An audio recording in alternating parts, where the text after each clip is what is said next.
श्री स्वामी समर्थ. नमस्कार, मी कविता किचनमध्ये तुम्हा सर्वांचे मनपूर्वक स्वागत. चला तर मंडळी, आज करूया मस्तपैकी प्रसादाचा नैवेद्य. म्हणजे साध्या सोप्या, म्हणजे आपल्या घरच्याच साहित्यामध्ये आपण हा नैवेद्य करू शकतो देवीला. खूप छान, देवीला पण आवडतो आणि सर्वांना आवडीचा आहे. एकदम छान रेसिपी आहे ही. तर त्यासाठी बघा, इथे मी जाडे पोहे घेतले, ओल्या नारळाची चव घेतलेली, थोडं दूध घेतलेलं आहे आणि गूळ घेतलेले. अर्धी वाटी गूळ, अर्धी वाटी दूध आणि अर्धी वाटी ओल्या नारळाची चव. चला तर आपण आता करा घे मंडळी, आपण करूया आता लगेचच. हे बघा, आता हे जाडे पोहे आहेत, तुम्ही पातळ पोहे पण घेऊ शकता. तर हे जाडे पोहे मी घेतले आहेत, चाळून घ्यायचे, म्हणजे जो भुका असतो तो पडून जातो. तर आपण याच्यामध्ये गूळ घालून घेऊया. गूळ घातला आहे आणि ओल्या नारळाची चव हे घालून घेऊ आणि हे सर्व असं मिक्स करून घेऊ. आणि आता आपण याच्यात दूध घालून घेऊ. जसं लागेल तसं आपल्याला दूध घालायचे, एकदम नाही घालायचं, म्हणजे पोहे भिजले पाहिजेत त्या हिशोबाने. तुम्ही असे पाण्यात पण भिजू शकता, पण दुधाने एकदम छान टेस्ट येते त्याची.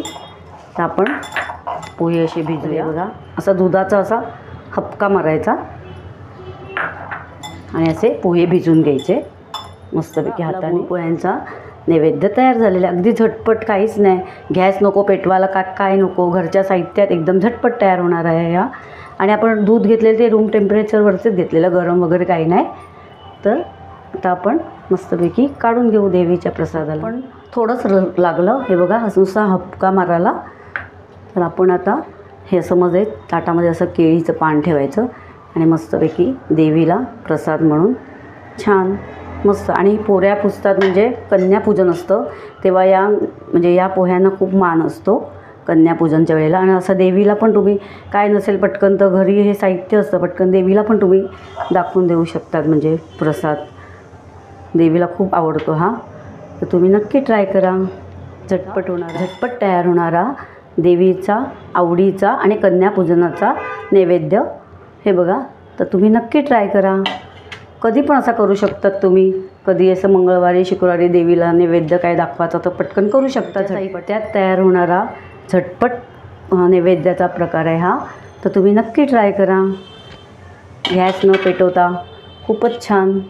आणि एक महत्त्वाची टिप्स म्हणजे, तुम्ही याला ओल्या नारळाची चव घेतील तर पण चांगली ताजी असेल तीच घ्या. म्हणजे अशी वास वगैरे येत असेल तर घेऊ नका, किंवा सुकं खोबरं पण घालू नका. सुकं खोबरं पण कधी कधी वास येतो, त्यामुळे पोह्याची चव बिघडते. त्यामुळे ताजंच फ्रेश नारळाची चव घाला तुम्ही. चला तर मंडळी, करणार ना मग झटपट नैवेद्याचा प्रकार, गूळ पोह्याचा नैवेद्य.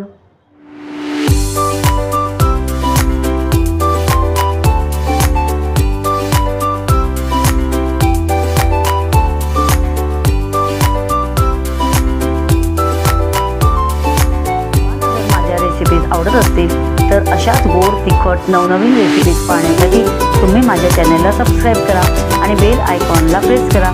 याने मी अपलोड केलेल्या रेसिपीज सर्वात आधी तुम्हाला पाहायला मिळतील. चला तर मग आधीचेच थांबू आणि नवीन रेसिपीज घेऊन पुन्हा भेटू. धन्यवाद.